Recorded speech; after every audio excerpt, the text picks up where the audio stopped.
నిజామాబాద్లో నిందితుడు రియాజ్ మృతదేహానికి కాసేపట్లో పోస్టుమార్టం నిర్వహించనున్నారు. పోస్టుమార్టం కోసం డెడ్ బాడీని ఆసుపత్రికి తరలించారు. నిజామాబాద్ ఆసుపత్రి నుంచి పోలీస్ కమిషనరేట్కు సిపి సాయి చైతన్య వెళ్లిపోయారు. ఇటు మార్చురి దగ్గరకు నిందితుడు రియాజ్ బంధువులు చేరుకున్నారు. జ్యుడిషియల్ ఎంక్వైరీకి పోలీసులు ఏర్పాట్లు చేస్తున్నారు. నిజామాబాద్లో కరడుగట్టిన నేరస్తుడు షేక్ రియాజ్ చేతిలో దారుణ హత్యకు గురైన పోలీస్ కానిస్టేబుల్ ఎంపల్లి ప్రమోద్ కుమార్ కుటుంబానికి అన్ని రకాలుగా అండగా ఉంటామన్నారు డీజీపీ శివధర్ రెడ్డి. ప్రమోద్ భార్య ప్రణీతకు చిన్న వయసులోనే తండ్రిని కోల్పోయిన అతని ముగ్గురు కుమారులకు, వారి కుటుంబానికి ప్రభుత్వం, పోలీస్ శాఖ పూర్తి స్థాయిలో అండగా ఉంటుందని చెప్పారు. ప్రమోద్ కుటుంబానికి ₹1 కోటి ఎక్స్గ్రేషియాతో పాటు అతడు పదవీ విరమణ వరకు లాస్ట్ డ్రాన్ శాలరీ ఇస్తామన్నారు డీజీపీ. దీంతో పాటు కుటుంబ సభ్యులలో ఒకరికి ప్రభుత్వ ఉద్యోగం ఇస్తామన్నారు. 300 గజాల ఇంటి స్థలం మంజూరు చేయిస్తామన్నారు. పోలీసు భద్రతా సంక్షేమం నుంచి 16 లక్షల ఎక్స్గ్రేషియా, పోలీస్ వెల్ఫేర్ నుంచి ₹8 లక్షల ఎక్స్గ్రేషియాను ప్రమోద్ కుటుంబానికి ఇచ్చి కుటుంబానికి అండగా ఉంటామన్నారు డీజీపీ. విధి నిర్వహణలో ప్రాణాలు కోల్పోయిన వారికి తెలంగాణ రాష్ట్ర పోలీస్ శాఖ తరపున నివాళి అర్పించారు శివధర్ రెడ్డి. నిజామాబాద్లో నిందితుడు రియాజ్ మృతదేహానికి కాసేపట్లో పోస్టుమార్టం నిర్వహించనున్నారు. పోస్టుమార్టం కోసం డెడ్ బాడీని ఆసుపత్రికి తరలించారు. నిజామాబాద్ ఆసుపత్రి నుంచి పోలీస్ కమిషనరేట్కు సిపి సాయి చైతన్య వెళ్లిపోయారు. ఇటు మార్చరీ దగ్గరకు నిందితుడు రియాజ్ బంధువులు చేరుకున్నారు. జ్యుడిషియల్ ఎంక్వైరీకి పోలీసులు ఏర్పాట్లు చేస్తున్నారు. నిజామాబాద్లో కరడుగట్టిన నేరస్తుడు షేక్ రియాజ్ చేతిలో దారుణ హత్యకు గురైన పోలీస్ కానిస్టేబుల్ ఎంపల్లి ప్రమోద్ కుమార్ కుటుంబానికి అన్ని రకాలుగా అండగా ఉంటామన్నారు డీజీపీ శివధర్ రెడ్డి. ప్రమోద్ భార్య ప్రణీతకు చిన్న వయసులోనే తండ్రిని కోల్పోయిన అతని ముగ్గురు కుమారులకు, వారి కుటుంబానికి ప్రభుత్వం, పోలీస్ శాఖ పూర్తి స్థాయిలో అండగా ఉంటుందని చెప్పారు. ప్రమోద్ కుటుంబానికి ₹1 కోటి ఎక్స్గ్రేషియాతో పాటు అతడు పదవీ విరమణ వరకు లాస్ట్ డ్రాప్ శాలరీని ఇస్తామన్నారు డీజీపీ. దీంతో పాటు కుటుంబ సభ్యులలో ఒకరికి ప్రభుత్వ ఉద్యోగం ఇస్తామన్నారు. 300 గజాల ఇంటి స్థలం మంజూరు చేయిస్తామన్నారు. పోలీస్ భద్రతా సంక్షేమం నుంచి 16 లక్షల ఎక్స్గ్రేషియా, పోలీస్ వెల్ఫేర్ నుంచి ₹8 లక్షల ఎక్స్గ్రేషియాను ప్రమోద్ కుటుంబానికి ఇచ్చి కుటుంబానికి అండగా ఉంటామన్నారు డీజీపీ. విధి నిర్వహణలో ప్రాణాలు కోల్పోయిన వారికి తెలంగాణ రాష్ట్ర పోలీస్ శాఖ తరపున నివాళి అర్పించారు శివధర్ రెడ్డి. నిజామాబాద్ ప్రభుత్వ హాస్పిటల్ను పరిశీలించారు సిపి సాయి చైతన్య. కొద్దిసేపటి క్రితం హాస్పిటల్ నుంచి తప్పించుకునే యత్నం చేసిన కానిస్టేబుల్ హత్య నిందితుడు రియాజ్ ను పోలీసులు ఎన్కౌంటర్ చేశారు. ఘటనా స్థలాన్ని పరిశీలించిన సిపి డ్యూటీలో ఉన్న పోలీసులతో మాట్లాడారు.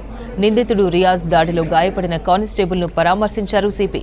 తర్వాత హాస్పిటల్లో ఏం జరిగిందో అడిగి తెలుసుకున్నారు. రియాజ్ ఎన్కౌంటర్, ఉదయం జరిగిన పరిణామాలను డీజీపీ శివధర్ రెడ్డికి ఫోన్లో వివరించారు సిపి.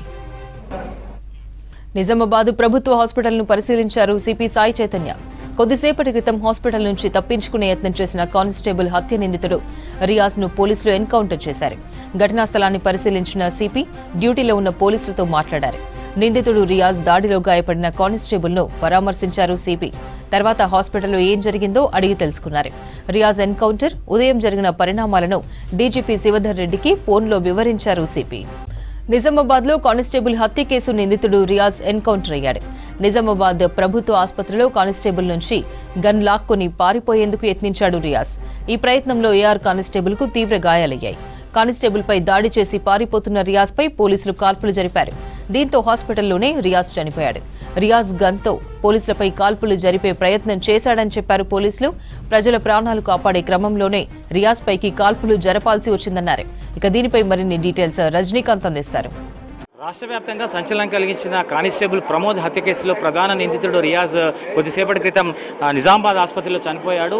ఉదయం అతన్ని రిమాండ్కు తరలించేందుకు పోలీసు ఏర్పాటు చేసినటువంటి క్రమంలో అక్కడ డ్యూటీలో ఉన్నటువంటి ఏఆర్ కానిస్టేబుల్ వద్ద ఉన్నటువంటి వెపన్ లాక్కొని దాడికి ప్రయత్నించాడు రియాజ్. ఈ నేపథ్యంలో మరో ఏఆర్ కానిస్టేబుల్ కాల్పులు జరపడంతో రియాజ్ అక్కడికక్కడే చనిపోయాడు. ప్రధానంగా ఈ నెల 17వ తేదీన ప్రమోద్ ఒక పాత కేసు ఘటనలో రియాజ్ను అరెస్ట్ చేసేందుకు వెళ్ళాడు. అరెస్ట్ చేసి తీసుకొస్తున్నటువంటి క్రమంలో ప్రమోద్ మీద కత్తితో దాడి చేశాడు రియాజ్. ఆ దాడిలో ప్రమోద్ అక్కడికక్కడే ప్రాణాలు కోల్పోయాడు. ఆ తర్వాత రియాజ్ కానిస్టేబుల్ ప్రమోద్ని హత్య చేసిన తర్వాత పరారీలో ఉన్నాడు. దాదాపు 48 గంటల పాటు రియాజ్ని పట్టుకునేందుకు పోలీసులు శతవిధాలా ప్రయత్నించారు. ఈ క్రమంలో 9 బృందాలుగా ఏర్పడినటువంటి పోలీసు బలగాలు శనివారం రాత్రి రియాజ్ ఆచూకీ తెలిసిన తర్వాత పట్టుకునేందుకు ప్రయత్నించారు. కానీ పోలీసులకు చిక్కి జారుకున్నాడు. ఆ తర్వాత నిన్న ఆదివారం మధ్యాహ్నం వేళలో నగర శివార్లోని సారంగ్పూర్ సమీపంలో ఉన్నట్టుగా పోలీసులకు సమాచారం సమాచారం అందింది. నేపథ్యంలో పోలీసులు రియాజ్ను చుట్టుముట్టారు. అతన్ని అరెస్ట్ చేసేటువంటి క్రమంలో పెనుగులాట జరిగింది. తప్పించుకునేందుకు ప్రయత్నించాడు. ఈ క్రమంలో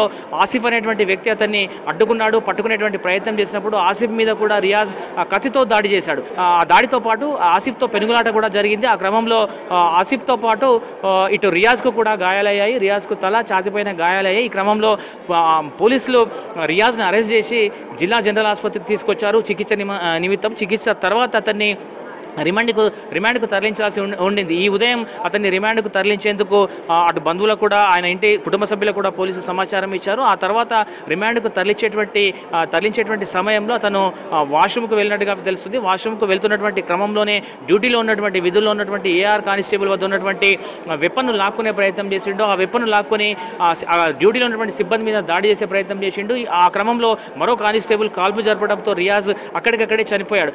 దాదాపు 48 గంటల పాటు రియాజ్ ప్రమోద్ కానిస్టేబుల్ని హత్య చేసిన తర్వాత 48 గంటల పాటు పరారీలో ఉన్నాడు. పోలీసులకు ఇది చాలా సవాల్గా మారినటువంటి నేపథ్యంలో ఒకవైపు స్థానికుల నుంచి కూడా పెద్ద ఎత్తున ఒత్తిడి వచ్చింది. ప్రమోద్ని హత్య చేసిన తర్వాత రియాజ్ను పట్టుకోవాలి, రియాజ్ను కఠినంగా శిక్షించాలంటూ స్థానికులు కూడా పెద్ద ఎత్తున డిమాండ్ చేశారు. నగరం అంతా కూడా నిరసన వ్యక్తం చేసినటువంటి పరిస్థితి కనిపించింది. ఈ క్రమంలో పోలీసులు కేసును చాలా సీరియస్గా తీసుకున్నారు. గతంలో రియాజ్పై 40 కేసులు ఉన్నాయి. అందులో 15 యాక్టివ్ కేసులు ఉన్నాయి, కీలక కేసులు ఉన్నాయి. అందులో 8 దొమ్మి కేసులు ఉన్నట్టుగా తెలుస్తుంది. గతంలోనూ 3 మర్డర్ కేసుల్లో రియాజ్ ఇన్వాల్వ్మెంట్ ఉన్నట్టుగా కూడా తెలుస్తుంది. దీంతో పాటు చాలా చోట్ల బెదిరింపులకు సంబంధించినటువంటి కేసులు కూడా ఉన్నాయి. ఇట్లా మొత్తం 40కి పైగా కేసులు ఉన్నట్టుగా పోలీసుల ద్వారా సమాచారం అందుతుంది. చాలా రోజులుగా అతను నిజామాబాద్ నగరంలో అందుబాటు లేకుండా పరారీలో ఉన్నాడు. అయితే శుక్రవారం రోజు అతను నిజామాబాద్లో ఉన్నట్టుగా 4th టౌన్ ఏరియాలో ఉన్నట్టుగా పోలీసులకు సమాచారం అందింది. ఈ క్రమంలోనే సిసిఎస్ సిబ్బంది అతన్ని అరెస్ట్ చేసేందుకు వెళ్లారు. ఈ క్రమంలో సిసిఎస్ కానిస్టేబుల్ ప్రమోద్ హత్య కాబడ్డాడు. హత్య తర్వాత రియాజ్ను పట్టుకునేందుకు పోలీసులు తీవ్రంగా శ్రమించారు. 9 బృందాలుగా ఏర్పడి అతని కోసం గాలింపు చర్యలు చేపట్టారు. నిన్న అతన్ని అరెస్ట్ చేసి తీసుకొచ్చినటువంటి క్రమంలోనూ మరోసారి రియాజ్ పోలీసులపై దాడికి ప్రయత్నించాడు. ఈ ఉదయం రిమాండ్కు తరలిస్తున్నటువంటి క్రమంలోనూ అతను దాడికి ప్రయత్నించాడు. సో రియాజ్ ముందు నుంచి కూడా నేర చరిత్ర ఉన్నటువంటి నేపథ్యంలో రియాజ్ను నిన్న ఆసుపత్రికి తీసుకొచ్చి ట్రీట్మెంట్ ఇస్తున్నారు. నిన్న అరెస్ట్ చేసినటువంటి క్రమంలో అతనికి స్వల్ప గాయాలయ్యేది, ట్రీట్మెంట్ కోసం తీసుకొచ్చారు. ఈ క్రమంలో మనం చూస్తున్నటువంటి వాడు జనరల్ ఆసుపత్రిలో 4th ఫ్లోర్లోని ప్రిజన్ ప్రత్యేకంగా ప్రిజన్స్ కోసం ఒక విభాగం ఉంటుంది. అందులో జనరల్గా ట్రీట్మెంట్ కోసం తీసుకొస్తారు. ఇక్కడే లోపల వాష్రూమ్ రిమాండ్కు తరలించేటువంటి ముందు వాష్రూమ్కి వెళ్తున్నటువంటి సమయంలో ఈ ఘటన చోటు చేస్తున్నట్టుగా తెలుస్తుంది. ఇప్పటికే నిజామాబాద్ సిపి సాయి చైతన్య పూర్తి స్థాయిలో ఉదయం నుంచి ఘటన జరిగిందని తెలిసిన తర్వాత వచ్చి పోలీసులతో సిబ్బందితో మాట్లాడుతున్నారు. ఘటనపై పూర్తి వివరాలు ఆరాధిస్తున్నారు. మరోపక్క రాష్ట్ర డీజీపీ కూడా డ్యూటీలో ఉన్నటువంటి సిబ్బంది మీద దాడి చేస్తున్నటువంటి క్రమంలోనే పోలీసులు కాల్పులు జరిపారు. ఆ కాల్పుల్లో రియాజ్ చనిపోయినట్టుగా డీజీపీ ఆఫీస్ నుంచి కూడా ఒక ప్రకటన విడుదలైంది. ఇటు సిపి కూడా అదే చెప్తున్నాడు. స్థానిక పోలీసుల ద్వారా కూడా అదే సమాచారం అందుతుంది. మరోపక్క పోలీసులకు సంబంధించి ఘటన జరిగిన తర్వాత సిపి పూర్తి స్థాయి విచారణ చేశారు. ఇప్పుడు జ్యుడిషియల్ ఎంక్వైరీ కూడా ఉంటున్నట్టుగా తెలుస్తుంది. అంటే జరిగినటువంటి ఘటన మీద న్యాయ విచారణ జరుగుతుంది. సాధారణంగా ఇట్లాంటి కేసుల్లో న్యాయ విచారణ చేపడతారు. సో జ్యుడిషియల్ సిబ్బంది వచ్చి న్యాయ విచారణ చేపట్టేటువంటి అవకాశం కూడా ఉందని తెలుస్తుంది. సో రియాజ్కు సంబంధించి ఇంకా పూర్తి స్థాయి అధికారిక ప్రకటన రావాలంటే మాత్రం కొంత సమయం పడుతుంది. కానీ రియాజ్ చనిపోయినటువంటి ఘటన తర్వాత అయితే నగరంలో సంబరాలు వెలువడుతున్నాయి. ప్రధానంగా ఇప్పటికే హిందూ సంఘాలు కావచ్చు, చాలా చోట్ల పోలీస్ సిబ్బంది కావచ్చు ఇప్పటికే బాణాసంచా పేర్చి సంబరాలు చేసుకున్నారు. తమ తోటి కానిస్టేబుల్ని హత్య చేసినటువంటి రియాజ్ అంశంలో ప్రమోద్ కుటుంబానికి సరైనటువంటి న్యాయం జరిగినటువంటి విషయాన్ని పోలీసులు కూడా చెప్తున్నారు, హిందూ సంఘాలు కూడా చెప్తున్నాయి. సో 48 గంటల పాటు తీవ్ర ఉత్కంఠ రేపినటువంటి నిందితుడు రియాజ్కు సంబంధించినటువంటి ఘటన అయితే ఎన్కౌంటర్లో రియాజ్ మృతి చెందినటువంటి నేపథ్యం జరిగింది. మరి కొద్దిసేపట్లో పూర్తి వివరాలు కూడా తెలిసేటువంటి అవకాశం ఉంది. న్యాయ విచారణ కూడా జరిగేటువంటి అవకాశం ఉందని తెలుస్తుంది. డెడ్ బాడీకి సంబంధించి న్యాయ విచారణ పూర్తయిన తర్వాత తిరిగి శవ పరీక్ష నిమిత్తం పంపించేటువంటి అవకాశం ఉంటుంది. మార్చురీకి తరలిస్తారు. ఆ తర్వాత డెడ్ బాడీని వారి కుటుంబ సభ్యులకు అప్పగించేటువంటి అవకాశం కనిపిస్తుంది. సో మొత్తం మీద కానిస్టేబుల్ ప్రమోద్ని హత్య చేసినటువంటి నిందితుడు రియాజ్ పోలీసుల కాల్పుల్లో కొద్దిసేపటి క్రితం మరణించాడు. ప్రస్తుతం ఈ ఘటనతో నగరంలో అయితే ఎక్కడికక్కడ సంబరాలు చేసుకున్నటువంటి సిచ్యువేషన్ అయితే ప్రస్తుతం మనకు కనిపిస్తుంది. ఇది ఓవరాల్గా ప్రభుత్వ ఆసుపత్రి వద్ద ఉన్నటువంటి లేటెస్ట్ అప్డేట్. కెమెరా పర్సన్ రాజేష్తో రజనీకాంత్, నిజామాబాద్ నుంచి.